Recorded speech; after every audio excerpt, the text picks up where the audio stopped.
Bagaimana proses Bu Kurnia sama anak-anak dan karyawan itu bisa lolos dari musibah tersebut, bisa menyelamatkan diri? Karena setelah tahu yang atas itu api sudah keluar semua, kita keluar. Saya menyelamatkan barang yang bisa diselamatkan. Karena yang di luar cuma teriak-teriak saja, tapi tidak ada yang membantu untuk mengambil barang. Saya ambil semua tabung LPG, itu ada berapa biji itu saya keluarkan semua.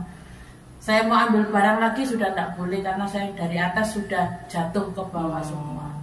Yang saya dengar ceritanya itu tidak ada barang yang diselamatkan kecuali baju yang dipakai. Tidak ada. Bahkan uang pun terbakar. Terbakar. Semua itu makanan itu kan dari sales. Kita kan toko mesti ada. Iya. Ambil barang dari sales, belilah. Itu semua itu terbakar.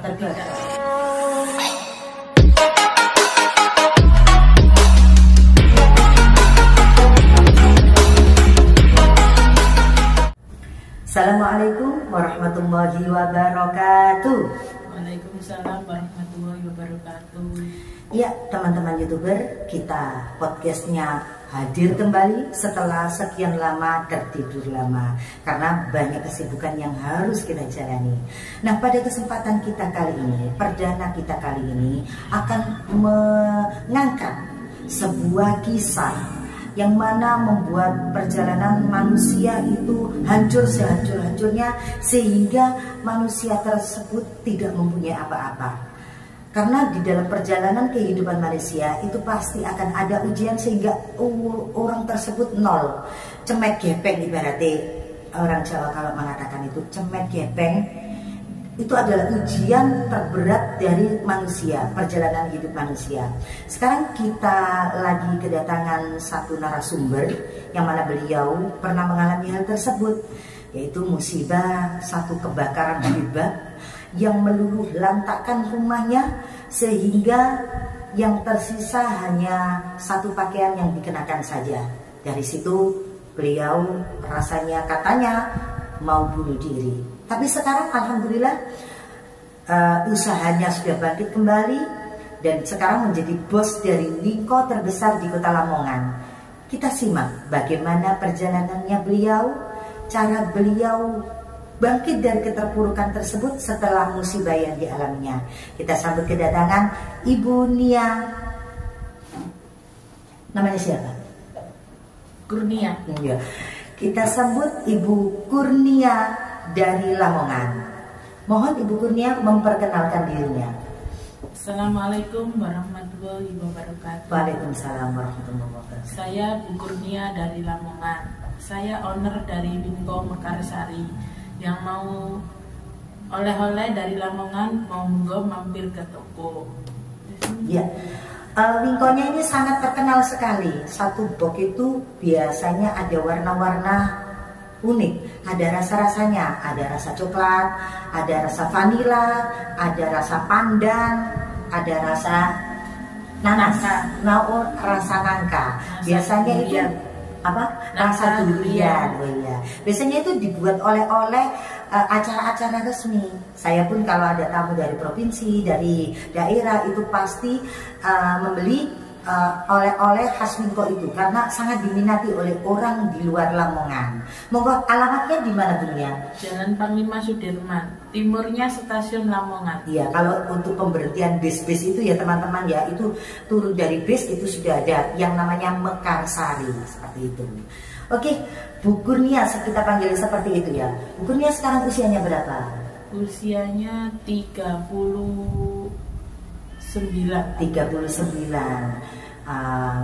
Kisahnya pernah mengalami kejadian kebakaran rumahnya, kemudian menghabiskan meluluh lantakkan semua harta benda yang ada di situ termasuk produksi alat-alat produksinya dari Wingko tersebut. Ya, itu hari raya 2019, hari raya keempat.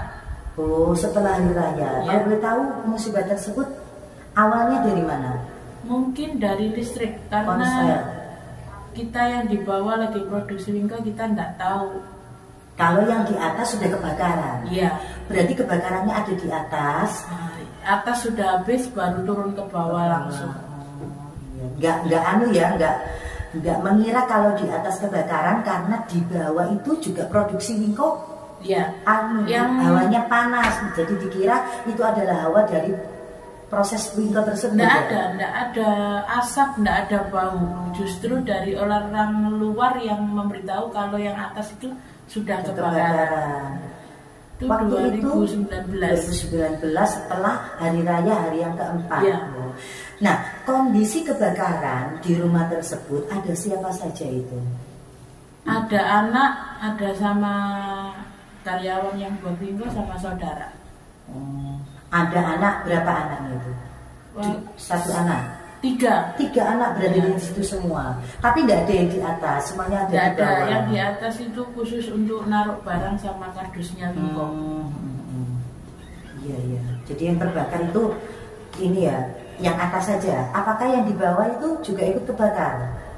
Yang di bawah sudah habis semua. Akhirnya yang awalnya di atas, setelah ketahuan gak ngatasi, akhirnya yang bawah juga dilahap juga. Bagaimana proses Bu Kurnia sama anak-anak dan karyawan itu bisa lolos dari musibah tersebut, bisa menyelamatkan diri?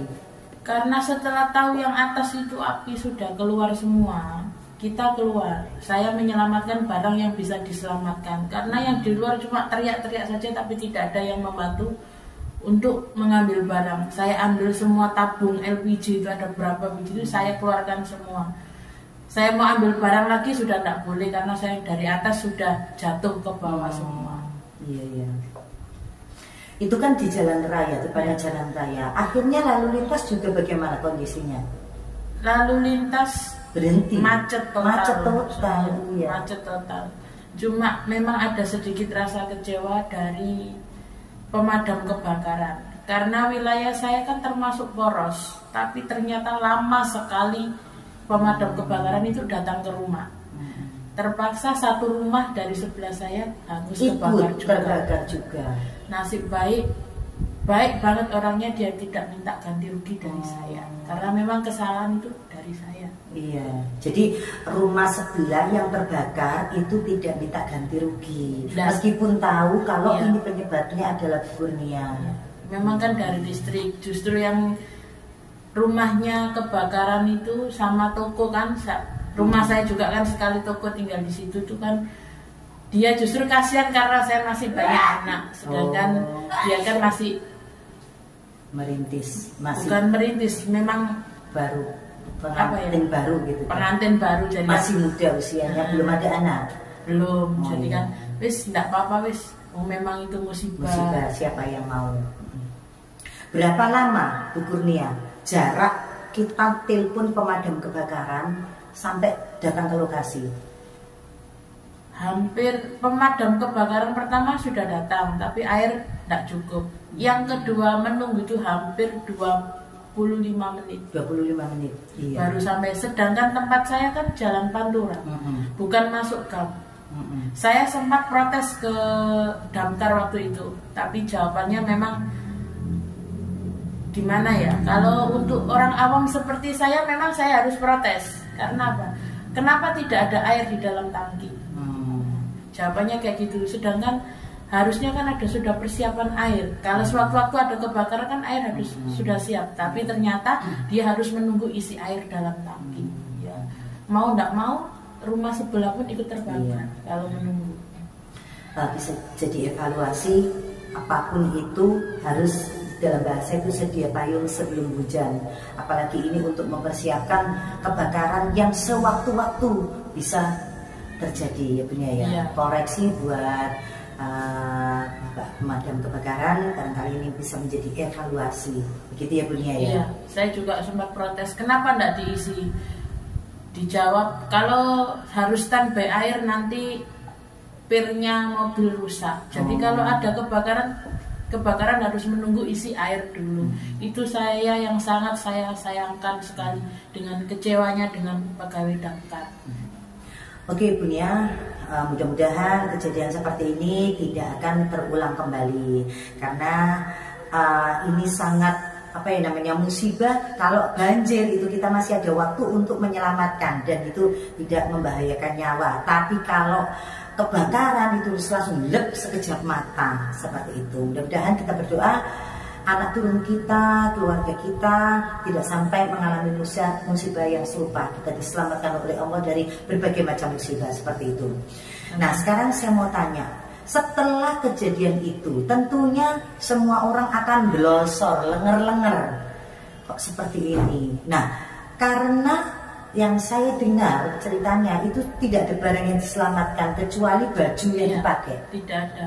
Bahkan uang pun terbakar. Terbakar. Semua itu makanan itu kan dari sales. Kita kan toko mesti ada. Iya. Ambil barang dari sales, belilah. Itu semua itu terbakar. Tidak tersisa.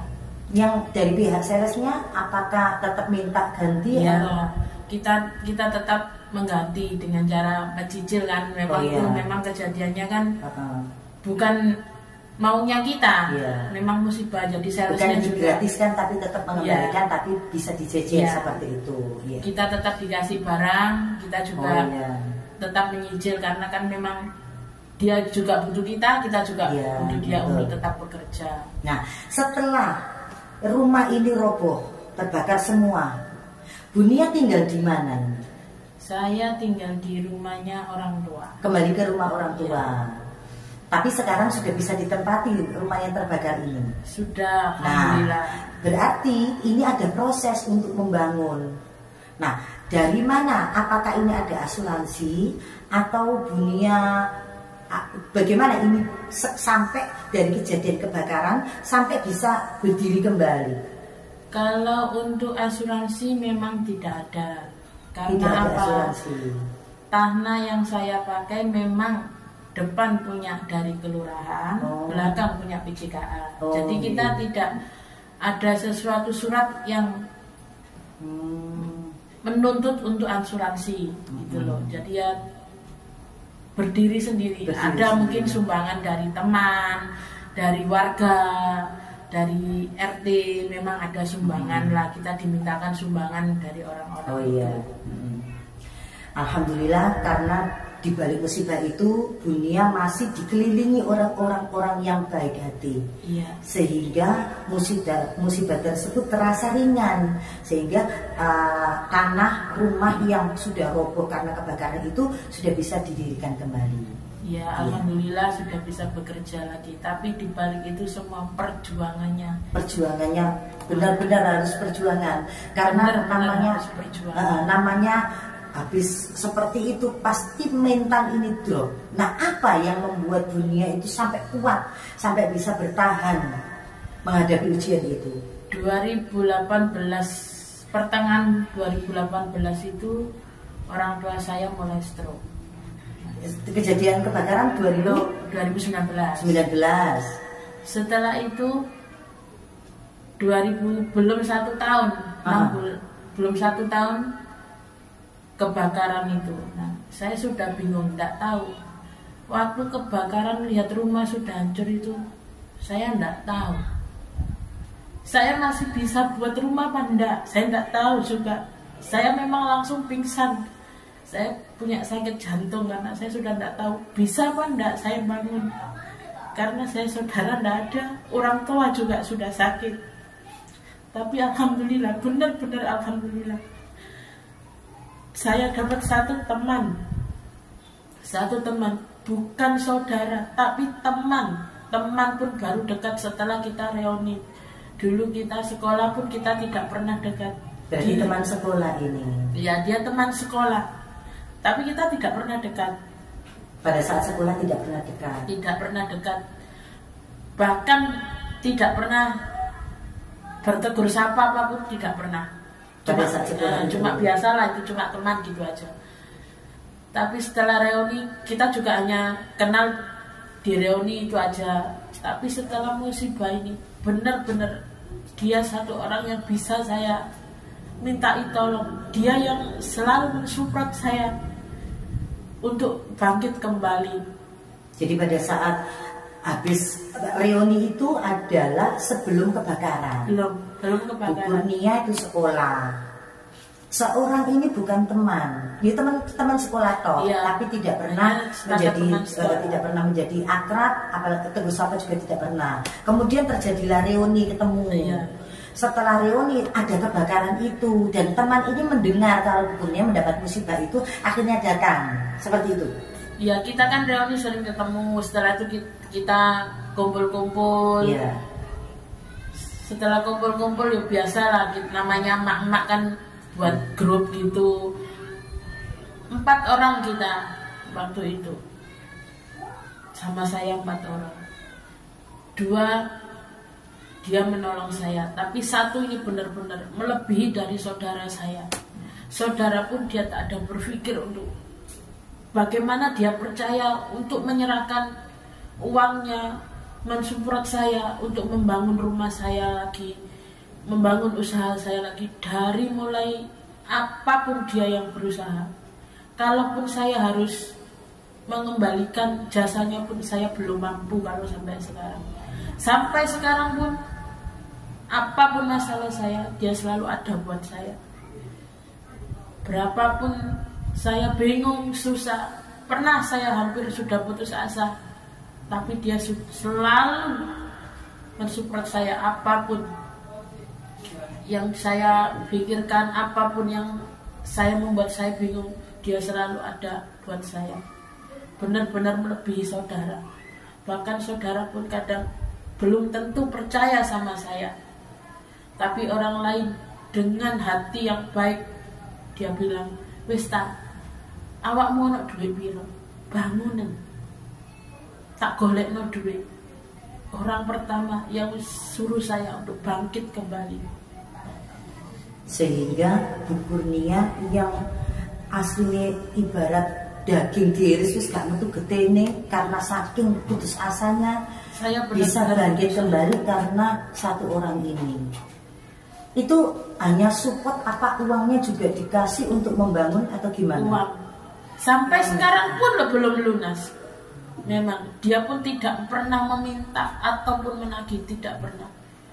Bahkan untuk sampai saat ini berapapun saya susah, saya selalu bilang, wis ta, jok dipikir agak-agak. Memang saya tidak bisa membalas. Untuk menghitung pun balasannya saya pun tidak bisa. Kalaupun dia meminta nyawa saya pun saya rela. Karena hutang budi tersebut. Iya, hutang budinya tidak bisa dibayar dengan apapun. Iya. Kemudian Bu Kurnia itu kan pernah bilang kalau selama sekolah itu tidak pernah menjadi teman, pernah menjadi sahabat, bertegur sapa pun tidak pernah. Tidak. Berarti Bu Kurnia itu punya teman sendiri. Punya teman sendiri dan berarti kan, karena bukan berteman dengan orang ini, punya teman, punya sahabat. Punya, tapi kan sudah menikah, sudah tidak tahu kabarnya lagi. Itu? Dia juga tidak ikut reuni, jadi kita tidak tahu. Mungkin itulah pertolongan Tuhan nyata itu memang ada. Tidak tahu dari tangan yang mana itu mesti. Makanya kan kita harus menanam karma yang baik, karena karma itu akan kita butuhkan di saat-saat yang tertentu. Nah ini mungkin Bu Kurnia di saat-saat remaja pernah menanam karma baik di sini, sehingga ketika Bu Kurnia jatuh, ini karma ini diunduh lewat tangan siapa itu tadi. Nah kalau boleh tahu Bu Kurnia, sosok ini laki-laki atau perempuan? Perempuan. Kalau laki-laki itu kan barangkali ada niat ini, niat itu kan. Ini perempuan. Iya, perempuan. Apakah boleh disebutkan namanya? Istiana. Bu Istiana. Iya. Pada satu hari nanti apakah Bu Istiana bisa diajak ke sini untuk menceritakan lebih detailnya lagi? Apa tujuannya Bu Istiana membantu yang mana hanya teman, bukan saudara, pun tidak pernah menjadi sahabat. Ketika sekolah juga biasa saja. Apa latar belakang Bu Istiana kita ini? Kenal, kita dekat itu setelah kita reunian. Kita baru kenal, baru keluar ngopi apa, setelah itu sebelumnya tuh enggak, kita ya hanya teman sekolah, tahu saja itu. Oke, Bu Istiana, lain hari kita undang ke sini untuk berbagi kisah. Apa alasannya Bu Istiana mensupport temannya sampai bangun rumah sampai berdiri, yang mana rumah itu hancur sampai berdiri? Apa alasannya itu? Berarti Bu Kurnia kesimpulannya adalah kekuatan Bu Kurnia untuk bangkit adalah dengan datangnya sahabat yang baru ini ya. Andaikan misalnya, saya benar-benar. Misalnya Bu Istiana ini tidak hadir, apa yang akan terjadi? Perkiraan dari Bu Kurnia? Saya tidak tahu. Memang saya tidak tahu. Pada waktu itu memang saya tidak pegang uang. Ya pegang, maksudnya untuk membangun itu cukup tak? Ada tak? Sedangkan uang semua sudah masuk ke dalam toko tadi. Karena memang kalau kita hari raya itu kita nyetok apapun, gula pun kita sampai 3 kintal, tepung sampai berapa box memang untuk hari raya. Jadi semua masuk itu ke sana. Pegang uang pun kita dari sumbangan orang-orang, baru kita pegang uang. Terus Bu Is dengan melihat saya yang sudah memang putus asa, karena apa?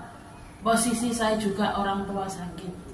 Sedangkan orang tua itu sakit, stroke. Saya pun memang butuh dana pun banyak untuk tiap harinya. Dengan memikirkan yang rumah tak ada, memang saya sudah kalau bunuh diri tidak ingat anak masih kecil pun saya mungkin sudah tidak kuat. Bu Is dengan bilangnya wis gak popo, ono opiro jalangan tak ewangi. Bahkan dengan dia meminjamkan namanya untuk pinjaman sesuai di finance pun dia percaya dengan saya untuk meminjamkannya kepada saya. Saya memang tidak bisa membalas apapun kebaikannya. Bahkan keluarganya, emaknya Bu Is pun sama saya baik sangat. Kalau saya memang ada susah apapun, mesti bilang, "Ma, aku butuh ini." Tidak pakai omong banyak-banyak. Memang keluarganya Bu Is saya tidak bisa balas jasanya pun saya tidak bisa. Makanya masih saya kini sepedong ini diomel, aku nurut aja. Saya lihat kok, ya Allah gak ono, tidak ada teman saya itu, saya tidak tahu saya jadi apa. Bahkan teman saya pun yang dekat dengan saya pun saya tahu mana tangan yang menolong saya di saat saya benar-benar susah, mana tangan yang meninggalkan saya di saat saya susah. Saya sudah paham. Ya mungkin Allah itu membuka matanya Bu Kurnia dengan kejadian tersebut sehingga bisa mengetahui endi konco sing apik, endi konco sing cuma memanfaatkan saja. Kalau untuk teman bersenang-senang itu banyak, tapi untuk teman yang diajak susah itu kita sangat sulit sekali. Bahkan teman saya yang bertahun-tahun kita ria-rio pun saya minta untuk berapa kotak batu bata ya Bu. Saya bukan minta, saya pinjam. Cara kasar utang lah. Tapi Bu, dia tidak percaya. Mungkin memang posisi saya saat memang kan tidak ada apa-apa. Tapi Bu Is walaupun saya tidak ada apa-apa, dia percaya saya bisa bangkit. Gitu, sampai sekarang. Makanya sampai kapanpun mungkin sampai seumur hidup saya tidak bisa melupakan. Kita bisa mengambil kesimpulan, saya tadi bilang bahwasanya manusia itu akan dikasih ujian sampai penyakit itu pasti semuanya merasakan. Ujian sampai di 00, sampai dia tidak punya apa-apa bahkan minus, itu semua pasti mengalaminya. Tergantung minusnya ini akan bertahan atau bisa bangkit. Nah, Kurnia ini adalah salah satu tokoh masyarakat, bisa dijadikan contoh. Salah satu orang yang bisa bangkit dari keterpurukan. Bangkitnya beliau karena ada sahabat yang datang, itu adalah malaikat yang dikirimkan oleh Allah. Karena mungkin Bu Kurnia di masa kecil, masa remajanya pernah menanam karma yang baik. Jangan lupa selalu menanam karma yang baik di setiap orang, karena kita tidak tahu bagaimana atau kapan kita mengambilnya. Dan karma yang buruk pun akan kita tuai kapanpun itu. Satu, untuk Bu Kurnia barangkali ada yang mau disampaikan pesan kepada teman-teman yang mungkin mengalami kisah yang sama, untuk inspirasi teman-teman yang posisinya pernah berada di kondisinya Bu Kurnia. Silakan Bu Kurnia. Untuk teman-teman yang mungkin saat ini terpuruk ataupun sudah bangkit dari keterpurukan, percayalah, dimanapun ada kebaikan, di situ pasti kita tuai kebaikan juga. Sahabat sejati itu pasti ada, pertolongan Tuhan itu pasti nyata. Ya, bagi orang-orang yang menanamkan kebaikan, Bu Kurnia adalah salah satu orang yang pernah menanamkan kebaikan. Kalau orang yang pernah menanamkan keburukan, pasti juga akan menuai keburukan tersebut. Maka mari kita berlomba-lomba untuk menanam kebaikan. Oke, dari sini Bu Kurnia terima kasih atas pengalaman yang telah bisa disampaikan. Mudah-mudahan bisa diambil hikmahnya, bisa diambil inspirasinya bagi teman-teman semua. Untuk tokoh yang pernah menyelamatkan Bu Kurnia, kita panggil suatu hari nanti untuk duduk di sini menceritakan. Barangkali teman yang menolong Bu Kurnia juga pernah merasakan dienolkan oleh Allah, sehingga mungkin beliau melihat Bu Kurnia eling soroi susahnya dia pada saat dahulu, sehingga melihat Bu Kurnia eling awake pada saat dahulu. Seperti itu, mungkin seperti itu. Nanti kita akan panggil beliau.